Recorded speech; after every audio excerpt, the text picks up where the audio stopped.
With Ubisoft Forward just around the corner on 10th June, we are sure to see the first reveal of gameplay for Assassin's Creed Shadows. In the meantime, while we wait, there have been a few notable pieces of information about the game. These include landmarks we will be able to explore, historical figures we will encounter, and even exclusive information about the original story of Assassin's Creed Shadows that was abandoned during development. Also, I want to address the Romance controversy surrounding Assassin's Creed Shadows that has really been blown out of proportion. We'll get into that towards the end of the video. But for now, if you enjoy this video and want to stay up to date on everything Assassin's Creed, consider hitting that subscribe button. With that said, let's get into it. The first thing I want to talk about is the landmarks we will be able to visit in Assassin's Creed Shadows. Since we know the game is set during feudal Japan, specifically in the 16th century, this means we'll have a plethora of explorable locations. In an exclusive interview that the development team had with Famitsu, the largest Japanese video game magazine publisher, a lot was mentioned about the game. I'll leave a link to the full article below if you want to read it for yourself. According to Stephanie Ann Antia Danera, whose names I may have just butchered, we'll see various castles and castle towns. Some notable ones mentioned are Ajuchi Castle, Himi Castle, Osaka Castle, and Teda Castle.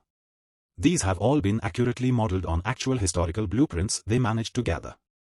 Based on an image from Access the Animus, big shout out to them, by the way, these locations reflect where the historic castles were originally built. Out of all of these, I'd say my favorite is Teda Castle. It's perched atop a high mountain and is known as the castle in the sky, which is why I really like this location. It's going to be interesting to see these landmarks in the game. If you've watched any of my videos in the past, you'd know I'm a massive fan of landmarks in this franchise. Another thing to note is that these locations are rendered at a near 1:1 scale, which makes you wonder how much effort they put into doing this. Another location we'll be seeing in the game is the Kya Akino Cemetery, which, fun fact, is the oldest graveyard in Japan. There are plenty of other locations that the developers have not revealed yet, so we'll just have to wait and see what other surprises they have in store for us in the game. The next thing I want to share with you is the recently released concept art for the game, which looks stunning. The first one shows a group of samurai warriors on what looks like a snowy battlefield. This ties back to previous information on seasons being a feature in the game. This concept art could perhaps show the warriors preparing for battle, or maybe they've just concluded one. In the background, we can also see a lot of Japanese architecture, including multi-tier castles and a torii gate. The second concept art image shown here is another stunning one. This one reminds me a lot of Ghost of Tsushima. We can see what appears to be a stealthy shinobi in mid-action, lightly executing a surprise attack. Once again, in the background, there's a torii gate, but under it, it seems to be a samurai on horseback silhouetted against the light. This third concept art is my personal favorite out of these four. It shows a Japanese character on horseback crossing a river in a very autumnal-looking forest with a waterfall. This one would make for a great wallpaper. The Japanese character has an animal pelt draped over his horse, suggesting that hunting might be a feature in the game. I really enjoyed this feature back in Assassin's Creed 3, so it's exciting to see it potentially making a comeback. This final concept art shows a character trekking through a very dense, misty forest. It seems like the character's attention is directed towards what could be a cave entrance of some sort. In the bottom left, it appears there might be a statue of a laughing Buddha, which represents joy and prosperity. I could be wrong, but that's just my guess. Maybe it's Thanos, who knows? The next piece of information I want to share is about the historical figures we'll meet in the game. Going back to the interview with Famitsu, the Ubisoft developers were asked if other historical figures besides Oda Nobunaga and Yasuke would appear. Their response was quite detailed.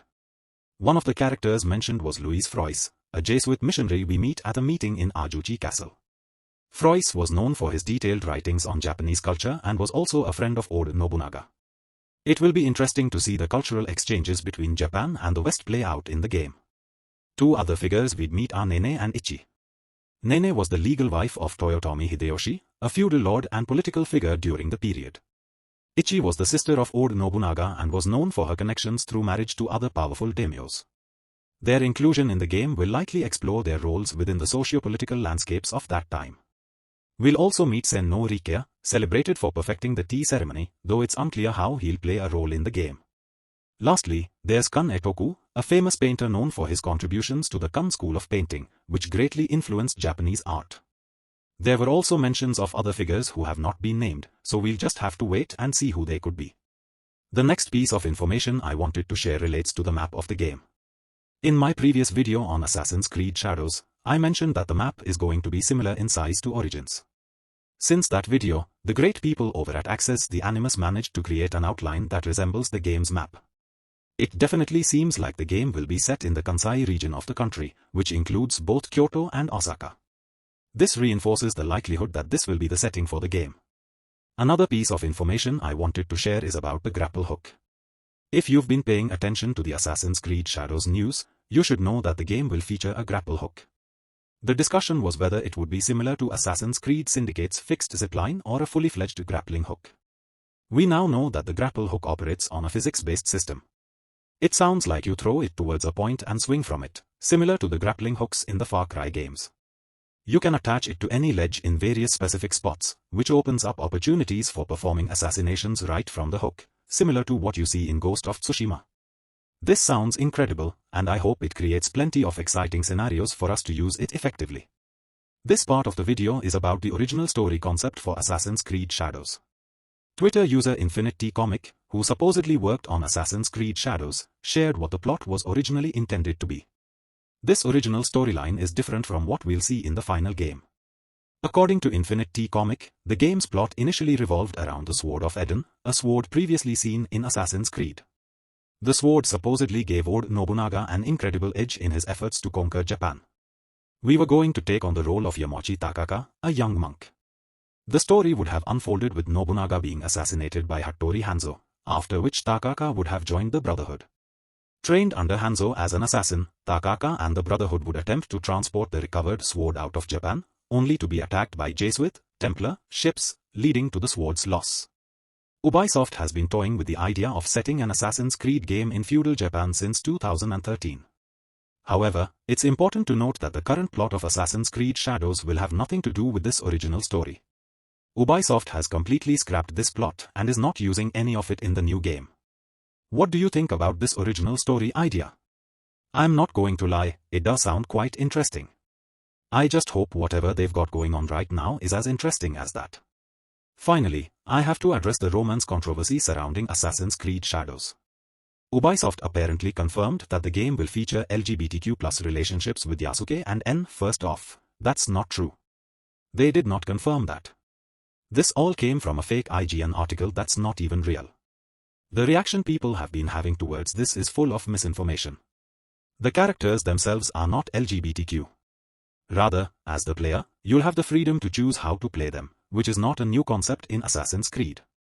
In Assassin's Creed Odyssey, you had the option to romance characters of any gender. It was not forced onto you, it was entirely your choice. The same choice was available in Assassin's Creed Valhalla. If you decide to play Yasuke as gay, that's entirely up to you. Ubisoft is not labeling Yasuke as gay, trans, LGBTQ+, or whatever people have been saying. They're just giving you the freedom to make that decision. The overreaction to this is just another example of how quick people are to jump on the bandwagon and criticize the game, which shows how much of an easy target Ubisoft has become. There's clearly an anti-woke sentiment against this game, and people are loving the fact that it's stirring up this much negativity. They've even gone as far as to fabricate an IGN tweet about an article that does not exist. People went wild when Aloy from Horizon Forbidden West had the option to kiss another woman in the Horizon DLC, and it was not even mandatory. It was completely optional. This is just another typical case of degenerate behavior on the internet. I've seen a post on Twitter where someone has face-swapped Yasuke with George Floyd, and it's gotten millions of views. This whole controversy shows people's true intentions. If you call these people out for clear racism, they'll get defensive and say it's valid criticism when it's clearly not. In fact, this video will get dislikes simply because I'm defending Yasuke's portrayal, and people don't like that. I tweeted out a while ago that black representation in media is so frowned upon, and sadly, it's never going to change. The real negative focus for this game should be on whether Ubisoft will make a good or bad game. That's quite literally it. So yeah, I'm not even going to outro this video. Just take care and remember, at the end of the day, it's a video game.